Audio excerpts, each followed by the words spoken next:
আজকে আমি আপনাদের কাছে এমন একটি ভিডিও শেয়ার করছি যেটা আপনাদের অনেকেরই উপকারে লাগবে। এখন মটরশুঁটি খুবই সস্তা হয়ে গেছে। একবার যদি এইভাবে মটরশুঁটি সংরক্ষণ করে রাখতে পারেন তাহলে সারা বছর ধরে মটরশুঁটি খেতে পারবেন। বাজারে যখন মটরশুঁটি সস্তা হয় তখন শুধু খাবারের জন্য নয়, সারা বছর সংরক্ষণের জন্য মটরশুঁটি কিনে আনতে হয়।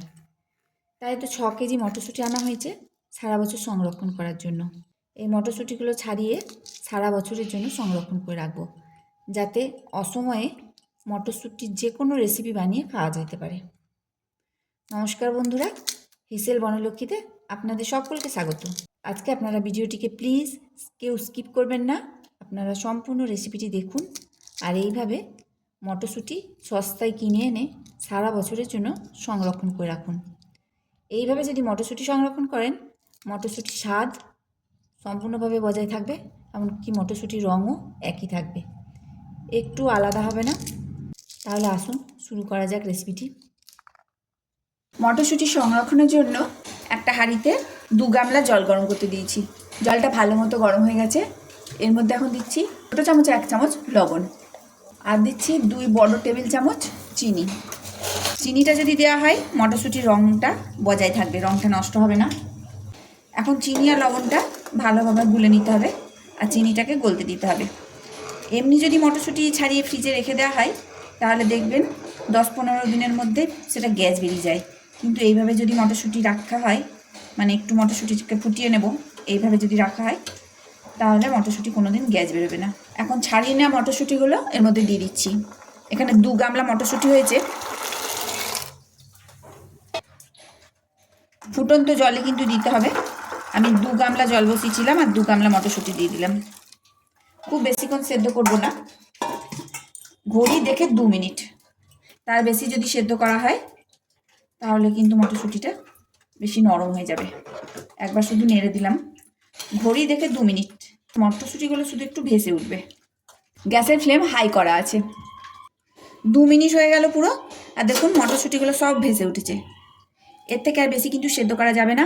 সঙ্গে সঙ্গে গ্যাসটা অফ করে দিলাম। এখন এটা ছেঁকে নেব। সঙ্গে সঙ্গে মটরশুঁটিটা ছেঁকে নিতে হবে, বেশিক্ষণ থাকলে কিন্তু মটরশুঁটিটা নরম হয়ে যাবে।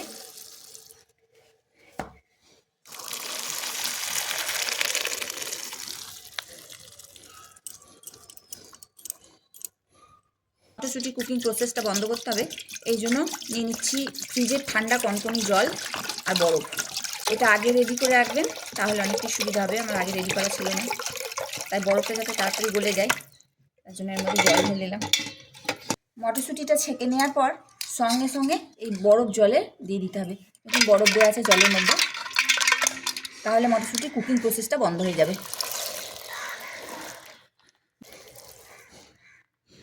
এই বরফ জলে এখন এটা ভিজতে দেবো অন্তত 15 থেকে 20 মিনিট। আর এইরকম ঠান্ডা জল সঙ্গে সঙ্গে যদি দিয়ে দেওয়া হয় তাহলে রঙটা ঠিক থাকবে, মটরশুঁটির রঙটা একটুও নষ্ট হবে না, আর এই কুকিং প্রসেসটা বন্ধ হয়ে যাবে।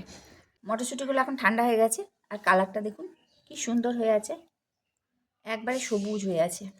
এখন আরেকবার এই জলটা ছেঁকে নিচ্ছি। পুরো মটরশুঁটিটা ছেঁকে নিলাম।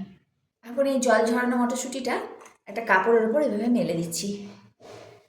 এটা রোদে দিলে কিন্তু এটা ছিঁড়ে যাবে, তাই ফ্যানের হাওয়াতেই শুকাতে হবে। বেশিক্ষণ লাগবে না, 2-2.5 ঘন্টা ফ্যানের হাওয়াতে রাখলেই শুকিয়ে যাবে। যত পাতলা করে মেলা হবে তত তাড়াতাড়ি শুকাবে। হাত দিয়ে এভাবে পাতলা করে দিচ্ছি যাতে তাড়াতাড়ি শুকিয়ে যায়। একটা শুকনো কাপড়ের সাহায্যে এইভাবে উপর থেকে একটু মুছে দিতে হবে যাতে জলটা তাড়াতাড়ি শুকিয়ে যায়। এইভাবে আমি সমস্ত মটরশুঁটিটা মুছে নেব আর এটা 2-2.5 ঘন্টার জন্য ফ্যানের তলায় শুকাতে দেবো। মটরশুঁটিগুলো এখন শুকিয়ে গেছে। মটরশুঁটিগুলো 2 ঘন্টা রাখলেই ফ্যানের হাতে খুব সুন্দরভাবে শুকিয়ে যায়, কিন্তু আমার ভরার সময় হয়নি, তার জন্য প্রায় 7-8 ঘন্টা এইভাবেই পড়েছিল, তার জন্য একটু বেশি শুকিয়ে গেছে। চামড়াগুলো তার জন্য একটু জড়ো জড়ো লাগছে, তাতে কোনো অসুবিধা নাই। আমি এগুলো এখন প্যাকিং করে নেব, তার জন্য এরকম পাউচ প্যাকেট নিয়েছি, এতে ভরবো আর সিল করে দেবো। তবে যত ছোট সম্ভব প্যাকেটে যদি ভরে রাখা হয় একদিনের মতো তাহলে এটা সুবিধা হয়। একদিনের রান্নার মতো যদি ভরে রাখি তাহলে একটা করে প্যাকেট কেটে নেওয়া যাবে, অর্ধেকটা প্যাকেট আর আবার লাগিয়ে সেটা রাখতে হবে না, তার জন্য আমি আমাদের পরিমাণ মতো করে নিচ্ছি। আমি এখানে এক একটা প্যাকেটে অন্তত 300 থেকে 400 গ্রাম করে মটরশুঁটি ভরবো। এরকম করে ভরবো। আর এখন এটাকে মোমবাতি দিয়ে সিল করে নেব। তবে সিল করার সময় প্যাকেটের হাওয়াটা সম্পূর্ণভাবে বার করে তারপর সিল করতে হবে। আর এইভাবে সিল করে মোমবাতি দিয়ে সিল করে নেবো আর ডিপ ফ্রিজে ভরে রাখবো। এভাবে ডবল সিল করবো। এটা মোমবাতি দিয়ে আটকে নেব। সব মটরশুঁটিগুলোই প্যাকেটে ভরে নিলাম আর প্যাকেটগুলো এভাবে সিল করে দিয়েছি। এখন এগুলো ডিপ ফ্রিজে ভরে রাখবো আর সারা বছর সংরক্ষণ করা যাবে, নষ্ট হবে না। অসময়ের জন্য যখন তখন বার করে যে কোনো রেসিপি বানিয়ে নেওয়া যাবে। এগুলো অবশ্যই ডিপ ফ্রিজে রাখতে হবে। সমস্ত রেসিপিটি দেখার জন্য হেসেল বনলক্ষ্মীর তরফ থেকে অসংখ্য ধন্যবাদ।